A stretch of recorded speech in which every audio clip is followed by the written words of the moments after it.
Welcome eight genius mentor. बच्चे, हमने पढ़ा था हमारी पिछली क्लास में किस प्रकार इन हजार वर्षों के दौरान एक परिवर्तन हुआ। पिछले हजार वर्षों के दौरान अगर आप माने 700 से लेकर 1700 के वर्ष जो थे, तो इन हजार वर्षों के दौरान इतिहास में क्या परिवर्तन आया है।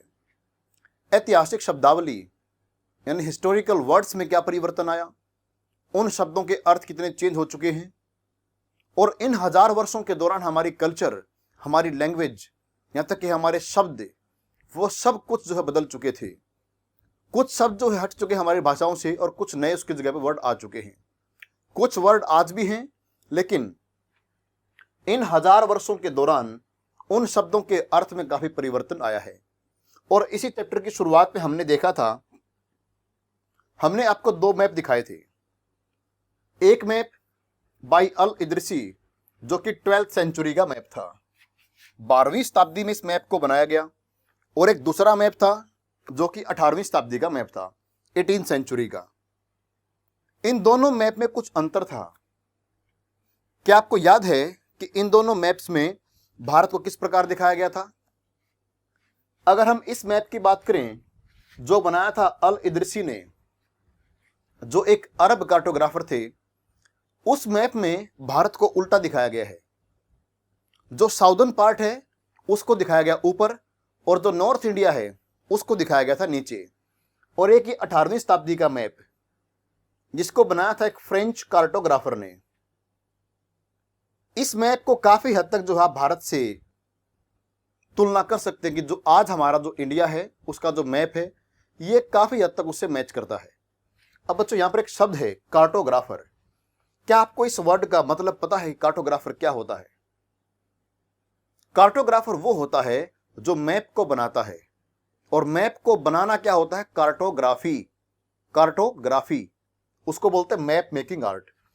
ये तो हम पढ़ चुके। इन हजार वर्षों के दौरान जो कुछ परिवर्तन हुए, तो बच्चों हम यहां तक आ चुके थे। आपसे एक प्रश्न पूछा था और शायद आपको याद होगा कि इन दोनों मैप को देखने के बाद, और खास तौर पर मैप नंबर 2 को देखने के बाद, इस मैप को देखने के बाद यह बताना था कि इस मैप में जो भारत के कोस्टल इलाके हैं, कोस्टल एरियाज, और जो भारत का इनर पार्ट था, इंटीरियर पार्ट, उन दोनों में क्या समानताएं थी, उसमें क्या अंतर था। क्या फिर उस मैप बनाने वाले ने जो भारत के इंटीरियर पार्ट हैं उसको भी उतनी ही एक्यूरेसी से दिखाया जितना कि दक्षिणी पार्ट को दिखाया था? तो यहां पर अगर आप देखें उस मैप को ढंग से देखने के बाद उत्तर हमारा यह बनता है कि उसने जो हमारे इंटीरियर पार्ट को दिखाया है उसमें डिटेल्स उतनी नहीं हैं जितनी कि वो कोस्टल पार्ट में दिखती हैं। दूसरा पॉइंट, इसमें उतनी एक्यूरेसी भी नहीं है। एक्यूरेसी का भी यहां पर अभाव दिखता है। जितनी सटीकता, जितनी एक्यूरेसी के साथ कोस्टल एरियाज को दिखाया गया है, उतनी एक्यूरेसी के साथ इंटीरियर पार्ट्स को नहीं दिखाया गया। तो इसके पीछे क्या कारण हो सकता है? तो कारण हो सकता है इसके पीछे कि जो यूरोपियन सेलर्स थे उनको नॉलेज थी भारत के कोस्टल पार्ट्स की, क्योंकि वे सारे व्यापारी थे। ये थे मर्चेंट्स। आपको पता होगा वास्को डी गामा एक पोर्तुगीज था। वो भारत में क्यों आया? वो भारत में ट्रेड करने के लिए आया था। फिर एक कंपनी आई थी, ईस्ट इंडिया कंपनी। वो क्यों आई थी? तो वो भी भारत में ट्रेड करने के लिए आई थी। तो यूरोपियंस का जो इंटरेस्ट था वो भारत के ट्रेड में था, और उस जमाने में जो ट्रेड है वो हुआ करता कोस्टल एरियाज से, बंदरगाहों के द्वारा, पोर्ट्स के द्वारा। इस कारण उनका जो इंटरेस्ट था वो सिर्फ भारत के शुरुआती दौर में वो साउदर्न पार्ट में था, समुद्र के इलाकों में। इसलिए उनको भारत के अंदर की जानकारी कम थी। ठीक है, तो ये हम पढ़ चुके हैं। चलिए आप देखते हैं कुछ शब्द थे जो नए और पुराने, न्यू एंड ऑल्ड टर्मिनोलॉजीज। क्या आपको इस शब्द का मतलब पता है? What is terminology? देखो बच्चे, इस शब्द का मतलब क्या रहता है? इसका अर्थ है शब्द का विज्ञान, शब्द की रचना। शब्द की रचना, वर्ड की फॉर्मेशन, उनका अर्थ, इसको बोलते हैं आप टर्मिनोलॉजी। कुछ नए और कुछ पुराने शब्द हमने देखने थे।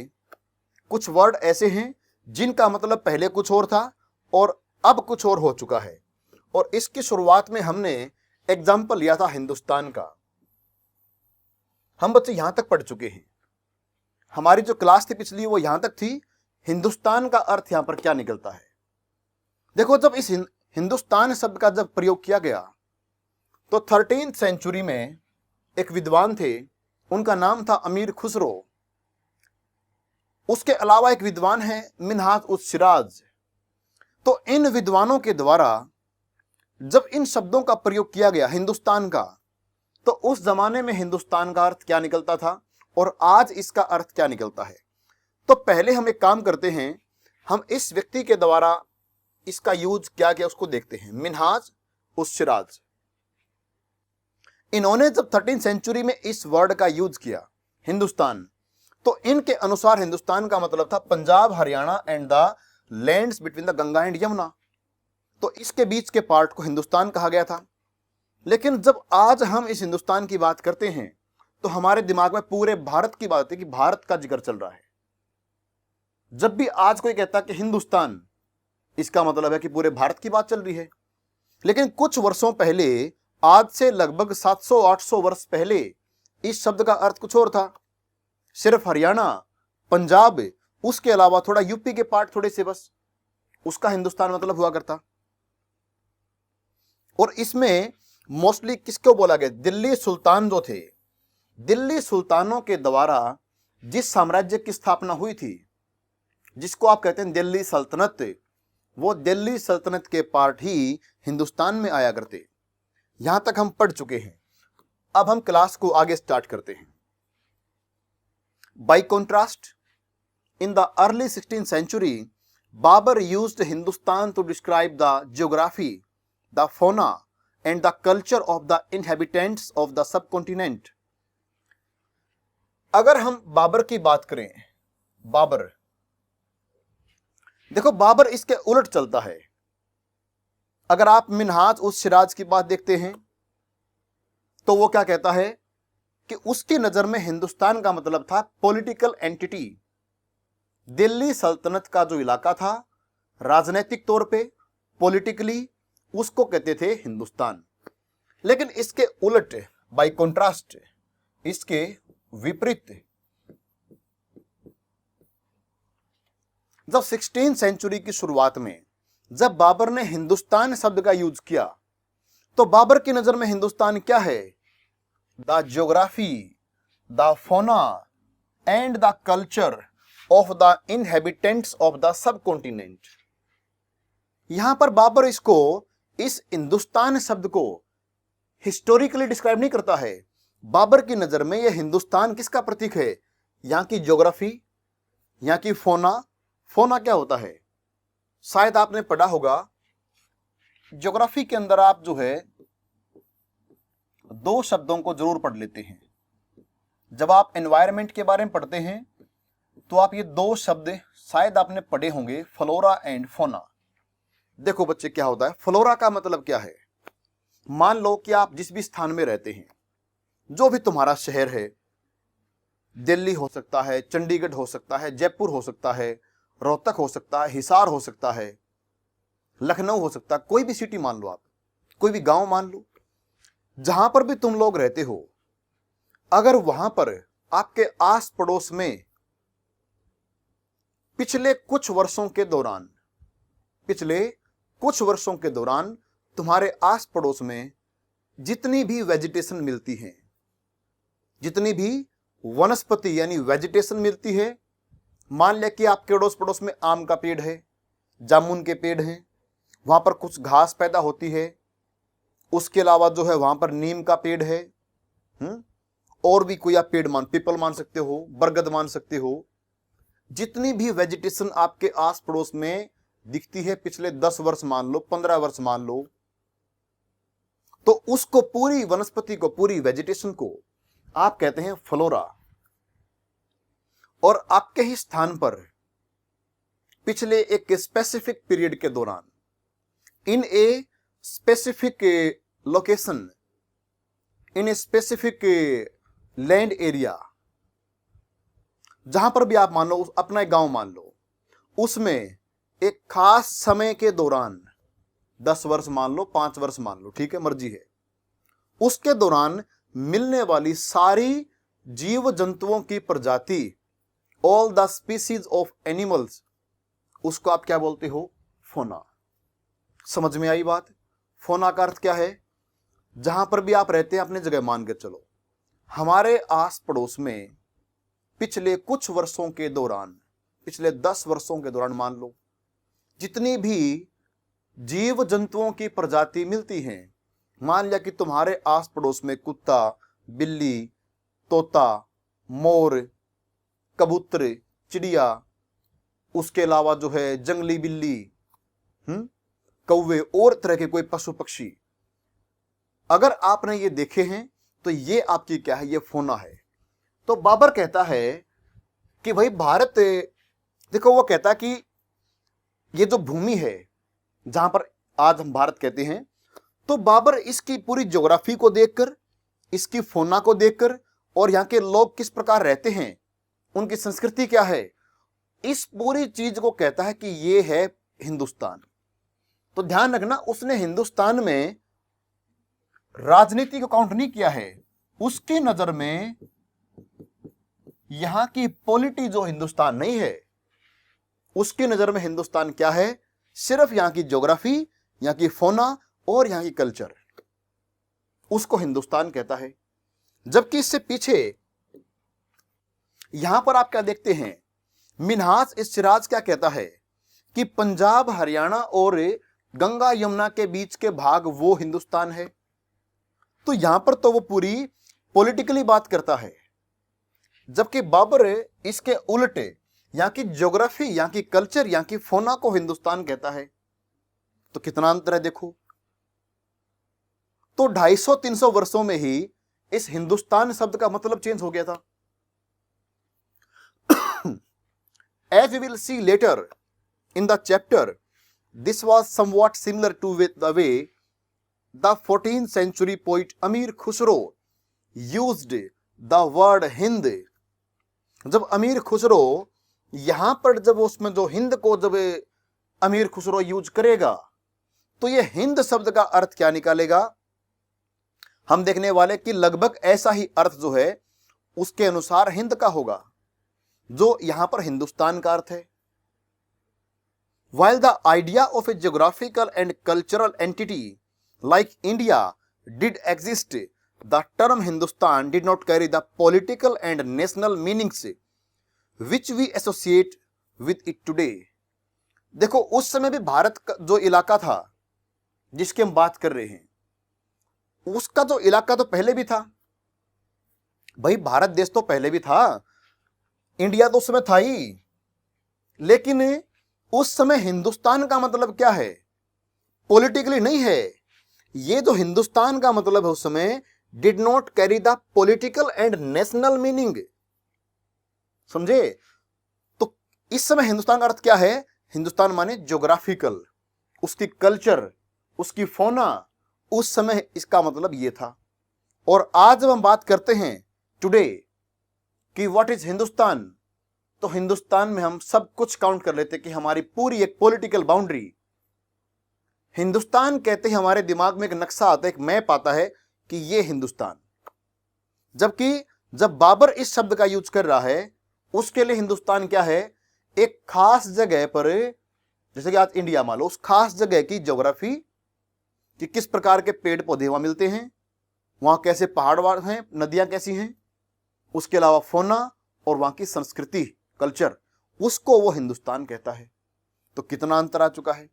इसका मतलब है कि समय के साथ शब्दों के अर्थ में परिवर्तन आता है, वर्ड्स के मीनिंग चेंज होते रहते हैं by the time. Can you think of any other words whose meanings change in different context? क्या तुम्हारे नजर में कोई ऐसे शब्द हैं इनके अलावा? जिस तरह देखा आपने हिंदुस्तान का मीनिंग कैसे बदला, क्या इस तरह और भी शब्द हैं जिनके मीनिंग चेंज हो चुके हैं। चलो एग्जांपल देता हूं आपको, उसके अलावा आप खुद सोचेंगे। फिर अगर आपसे कोई आज पूछे कि भाई किसान क्या होता है, तो आपके दिमाग में इंग्लिश में एक वर्ड आ जाएगा, फार्मर। ठीक है, फार्मर आ जाएगा। कभी कभी आप किसान को, किसानों के द्वारा आप सुनने को मिल जाएगा, किसान अपने आप को जमींदार भी कह देते हैं कि भाई हम तो 1-2 एकड़ के जमींदार हैं, ऐसे बोल देते हैं। हम तो 10 एकड़ के जमींदार हैं। तो जमींदार, किसान यानी फार्मर, और आपने एक शब्द और सुना होगा, पीजेंट। सुना है नाम ये? देखो, आज से कुछ वर्ष पहले इन सब के मीनिंग अलग अलग थे, लेकिन आज इनके मीनिंग कुछ और हो चुके हैं। जिसके पास जमीन थी पर जो खेती नहीं करता था, उसको बोला करते जमींदार। उसको बोला करते जमींदार। जिसके पास जमीन है, जमीन का मालिक है, वो जमींदार था। और उसके जमीन पर जो खेती करता था किराए पर, कि भाई मैं आपकी जमीन को बोऊंगा, मैं यहां पे खेती करूंगा और खेती करने के बदले मैं आपको कुछ पैसे दूंगा या कुछ अनाज दूंगा, तो उसको बोला करते पीजेंट। तो वहां पर किसान कौन था, पीजेंट कौन था? जिसके पास जमीन नहीं थी पर वो खेती करता था। और जमींदार कौन था? जिसके पास जमीन थी पर खेती नहीं करता था नॉर्मली। पर आज क्या है कि जिनके पास जमीन है वही खेती कर लेते हैं, जमीन के मालिक ही खुद खेती कर लेते हैं। तो आज के समय जमींदार और किसान कहने की एक हो चुके हैं। वो किसान अपने आप को जमींदार भी कह देते हैं। तो समय के साथ साथ जो है उनके अर्थ बदलते हैं। अगर आज कोई कहते कि मैं तो 10 एकड़ का जमींदार हूं, लेकिन आज से अगर 100-200 वर्ष पहले अगर वो जमींदार कहता, तो उस समय जमींदार कौन थे? जमींदार तो किसानों का शोषण करते थे, इनको दुखी करते थे। आप इतिहास के अंदर पढ़ोगे, अभी आपके इन किताबों के अंदर आएगा, ये चैप्टर्स के अंदर आएगा, समझोगे आप किस प्रकार जमींदार जो हैं किसानों का शोषण करते थे। लेकिन आज तो कई लोग कहते कि हम जमींदार हैं। तो शब्दों के अर्थ बच्चों समय के साथ परिवर्तन आता है। उस जमाने में जमींदार शायद गरीब व्यक्तियों को दुखी किया करते, लेकिन आज जमींदार कौन? किसान हो चुके हैं, वो खेती करते हैं। तो इसलिए जो है इन शब्दों के अर्थ कुछ और शब्द भी हैं। आप एक काम करेंगे, ऐसे 2-4 शब्द जो हैं सोचेंगे, अपने परिवार वालों से बात करेंगे, कोई ऐसे शब्द बताओ जो पहले उसका मतलब कुछ और था, आज मतलब कुछ और हो चुका है। तो आपके लिए मैंने घर के लिए काम दे दिया है, ये काम खुद करना है। तो आज इस लेक्चर में आपको काम दे रहा हूं कि आपने कुछ 1-2 शब्द और ढूंढने हैं, उसका अर्थ जानना है, वरना फिर अगली जो क्लास आएगी, नेक्स्ट लेक्चर, वहां पर इसके उत्तर मैं दूंगा फिर। ठीक है, चलो अब आगे देखते हैं। ये हो चुका कि बाबर के द्वारा इसका अर्थ क्या था, हिंदुस्तान। तो बाबर की नजर में हिंदुस्तान क्या है? हिंदुस्तान है एक वहां की ज्योग्राफी, वहां की फोना और वहां की कल्चर। जबकि मिन्हाज उस सिराज के अनुसार हिंदुस्तान क्या था? हरियाणा, पंजाब और गंगा यमुना के बीच के भाग, दिल्ली सल्तनत के इलाके को बोलता वो हिंदुस्तान। ठीक है, चलो आगे देखिए। अब इन शब्दों की समस्या ये है, जब कई बार ऐसे ऐसे मीनिंग आते हैं, उस जमाने में आज से 200-300 वर्ष पहले उसका मीनिंग कुछ और था और आज मीनिंग कुछ और है उसकी नजर में। चलो मैं एग्जांपल देता हूं, मैं ज्यादा आपको दुखी नहीं करूंगा। एक शब्द बताता हूं, देखो ये है माउस। बताओ माउस का अर्थ क्या होता है? चूहा आया दिमाग में? अगर आप आज से सिर्फ कुछ वर्ष पहले देखें, 100 साल पहले, आज से 100 वर्ष पहले इस माउस का मतलब चूहा हुआ करता। लेकिन आज अगर आप कहें कि माउस, तो आपके दिमाग में 2 मीनिंग आने चाहिए। एक तो माउस कौन, जो कि रोडेंट, रैट वगैरह, और दूसरा माउस क्या, जो आप कंप्यूटर पे यूज करते हैं, आया ना, वो भी तो माउस है। अब देखो माउस का मीनिंग 100 साल पहले क्या था और 100 वर्ष बाद क्या है।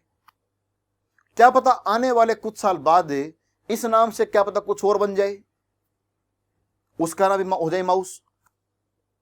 तो इसलिए ये शब्दों का जो है बड़ा इसमें खेल कुछ जबरदस्त है। हिस्ट्री में जब हिस्टोरियन इसको पढ़ते हैं, इतिहासकार, तो उनके सामने समस्या होती है कि किस वर्ड का मीनिंग आज के हिसाब से क्या था, उस जमाने में क्या था। तो अब देखो कुछ इस प्रकार के मीनिंग और है, इस तरह कुछ मीनिंग आप और ढूंढेंगे ईमानदारी के साथ। Historians today have to be careful about the terms they use because they mean different things in the past. इसलिए जो इतिहासकार हैं वे बहुत ध्यान से इन शब्दों का मतलब समझते हैं। कहीं ये मान लें कि माउस माने तो ये होता है, भाई क्या पता उस जमाने में इसका मतलब कुछ और होता हो। तो इसलिए जो है कुछ एग्जाम्पल आपको दिए गए हैं। तो इतिहासकार इसके प्रति बहुत केयरफुल होते हैं, जब भी वो ऐसी टर्म्स इस प्रकार के शब्दों को जब वो देखते हैं तो उसको कई बार उसको रीचेक करते हैं और जगह से मैच करते हैं, क्योंकि उस जमाने में उनका मीनिंग अलग हो सकता है। Take for example a simple term like foreigner. एक शब्द यहां पर आप ले लीजिए, एक और एग्जाम्पल आ गया फॉरेनर, जिसको आप कह सकते हैं परदेसी, परदेसी बाबू, परदेसी।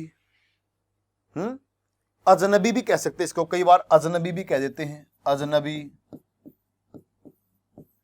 अब देखो इस परदेसी का मतलब क्या निकलता है। अगर आज कोई आपसे कहे कि हमारे गांव में, हमारे शहर में एक फॉरेनर आया है, तो आपके दिमाग में क्या जाएगा कि व्यक्ति कहां से आया है? तुरंत आपके दिमाग में जाएगा कि वो व्यक्ति इंडिया का तो नहीं है। यही है, क्योंकि आज फॉरेनर का मतलब क्या है कि जो इंडिया का नहीं है। भाई हम तो भारत के निवासी हैं। अगर हम कहेंगे कि कोई फॉरेनर आया है, मतलब कोई विदेशी आया है, तो मतलब है कि हमारे कंट्री का नहीं आया है। लेकिन आज से कुछ वर्ष पहले इसका मतलब कुछ और भी था। ठीक है, it is used today to mean someone who is not an Indian. तो आज हम इसका मतलब क्या निकालते हैं कि जो भारतीय नहीं है। In the medieval period, in the medieval period, मध्यकाल में, आज से कोई 500-600 वर्ष पहले और 700-800 वर्ष पहले, बहुत पहले क्या था? ए फॉरेनर वाज एनी स्ट्रेंजर। एक फॉरेनर को बोला करते अजनबी। मतलब फॉरेनर क्या था? जिसको हम नहीं जानते, अजनबी। Who appears in A given village, someone who was not a part of that society और कल्चर। उस जमाने में परदेसी का मतलब क्या था कि जो उनकी कल्चर का नहीं है। जिस प्रकार का रहन सहन, जिस प्रकार की संस्कृति, कल्चर, बोल चाल, भाषा, जो उससे मैच नहीं करता, जो उनके समाज का हिस्सा नहीं, जो उनकी संस्कृति का हिस्सा नहीं है, तो गांव वाले क्या बोलते कि भाई ये तो परदेसी है, ये तो परदेसी बाबू है, तो उसको परदेसी कहते। इन हिंदी द टर्म परदेसी might be used to describe such a person and in Persian अजनबी। अगर आप हिंदी में इस फॉरेनर को देखें उस जमाने में, तो फॉरेनर का मतलब होता परदेसी, और फारसी भाषा में इसी को बोलते हैं अजनबी। बात तो एक ही है। तो ये कौन हुआ? अब देखो, ए सिटी डिवेलपर, मान लिया कोई शहर में रहने वाला है, वो है city developer, therefore might have regarded a forest dweller as a foreigner। एक शहर में रहने वाले के लिए एक गांव, उसमें जंगलों में रहने वाला विदेशी हुआ, परदेसी हुआ। But two peasants living in the same village were not foreigners to each other, even though they may have had different religious or caste background। देखो, एक शहर वाले के लिए एक जंगल में रहने वाला हुआ परदेसी। अब सेम जंगल वाले के लिए शहर में रहने वाला हुआ परदेसी, परदेसी हुआ। लेकिन एक ही गांव में अलग अलग धर्म के, अलग अलग जाति के दो व्यक्ति परदेसी नहीं हैं, क्योंकि वो उस जगह पे रहते हैं। तो उस जमाने में परदेसी का मतलब यह था कि जो हमारी जगह का नहीं है, जो हमारे स्थान का नहीं है, तो बड़े बुजुर्ग बड़े बूढ़े उसको जो है कहा करते परदेसी। पर आज हमें किसी को बोलना हो फॉरेनर, तो भारत में तो कहीं का भी है, वो विदेशी नहीं हुआ, चाहे कोई सी भाषा बोलता हो, चाहे वो किसी भी धर्म को मानता हो, कैसे ही बेढंगे कपड़े पहनता हो, बस भारत का है तो विदेशी नहीं है। लेकिन उस जमाने में क्या था, एक ही गांव के हैं तो विदेशी नहीं है, कहीं बाहर से आ गया उसको जानते नहीं, बाहर मतलब ये उनके गांव के बाहर कहीं से भी आ गया, जानते नहीं, बस ये जिसको नहीं जानते वो सारे परदेशी इनके लिए। तो अब देखो परदेशी कितने मीनिंग हो चुके हैं। मिडिवल टाइम में परदेशी कुछ था और आज परदेशी कुछ और हो चुका है। तो इस प्रकार के 3-4 शब्द मैंने आपको बता दिए हैं, यहां पर आ चुके हैं। 1-2 और जो है शब्द आप घर वालों से पूछकर ढूंढ सकते हो, फिर उसकी बात हम नेक्स्ट क्लास के अंदर करेंगे, ठीक है। अब देखते हैं हिस्टोरियंस एंड देयर सोर्स, कि इतिहासकार इतिहास के लिए कौन से तरीके यूज करते हैं, इतिहास को वो ढूंढते कैसे हैं, कैसे पता लगाते हैं कि ये चीज उस समय की है, कैसे पता लगाते हैं कि वो राजा उस समय था, उसको ये कंफर्म कैसे करते हैं। Historians use different type of source to learn about the past depending upon the period of the study and the nature of their investigation. जो इतिहासकार हैं वे इतिहास को जानने के लिए कई तरह के सोर्स का इस्तेमाल करते हैं, कई प्रकार के सोर्स। अब वो डिपेंड करता है कि वो किस जमाने की बात चल रही है।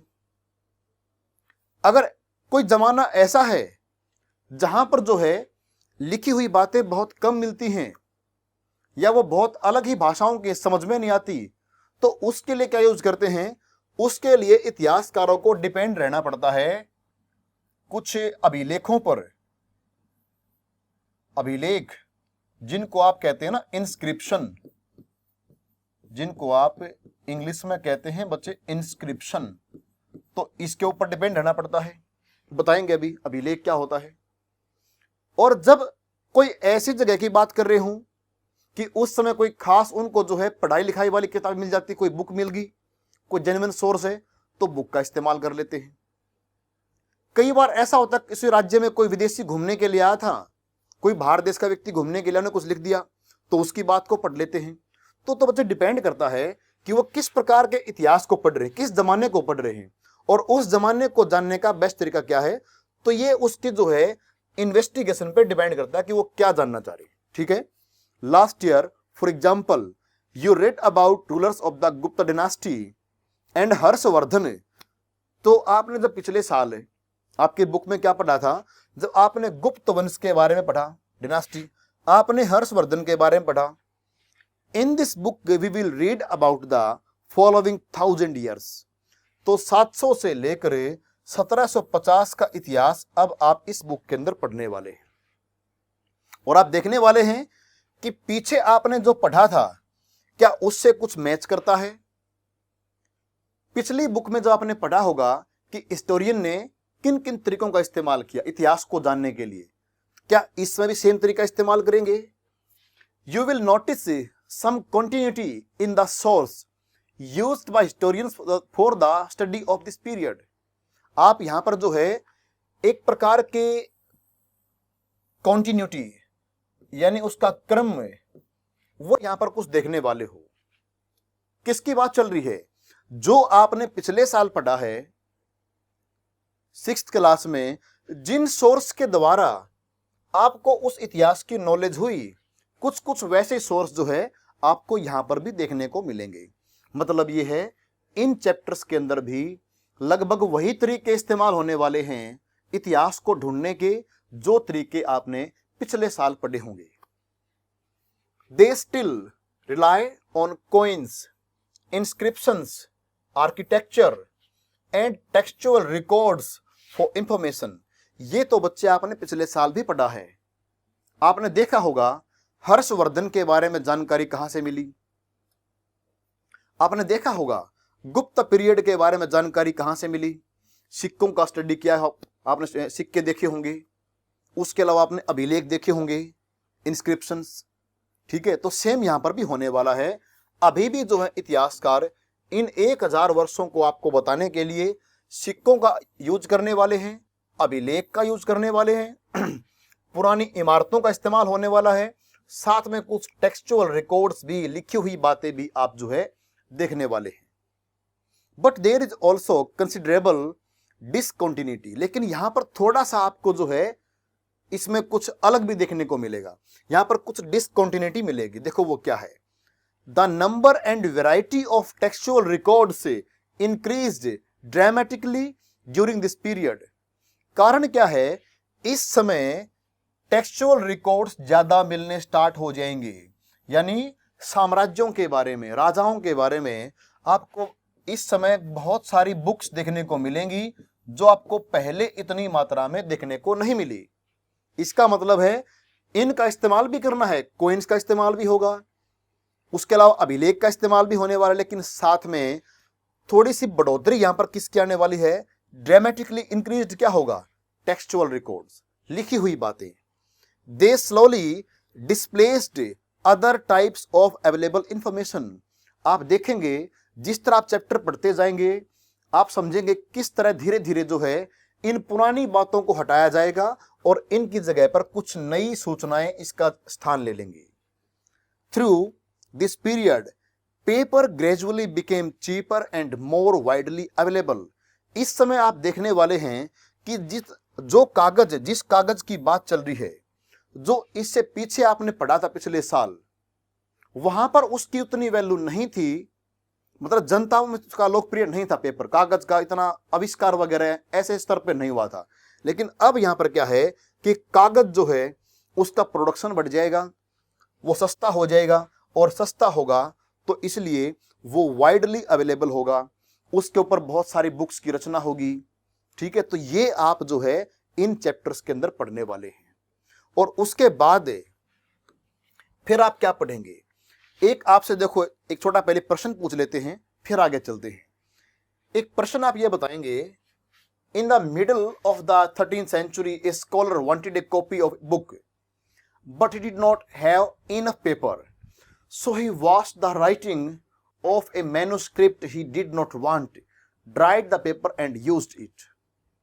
तो 13th century के समय एक विद्वान था, वो चाहता है कि एक बुक की कॉपी उसके पास हो, लेकिन उसके पास कागज इतना नहीं है, पेपर उसके पास इतना नहीं है, तो क्या करता है, वो पुरानी वाली को धो के साफ कर देता है कि मुझे इसकी जरूरत नहीं है, और उसके ऊपर जो है उसको सुखाकर अपना जो नया मैटर उसके ऊपर लिख देता है।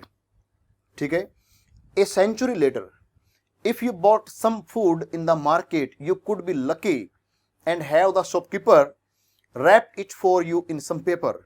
जबकि एक सेंचुरी के बाद आप क्या देखते कि मान लिया कि आप इस दुकान पे गए, आपने बोला भाई मुझे तो 5 रुपया कुछ खाने का सामान दे दो, तो उसने वो खाने का सामान कुछ अखबार में या फिर अखबार तो कहूँगे पेपर में जो कागज में लपेट दिया, अखबार नहीं बोलेंगे, आप मानो कि कागज में लपेट के दे दिया, ठीक है, पेपर में।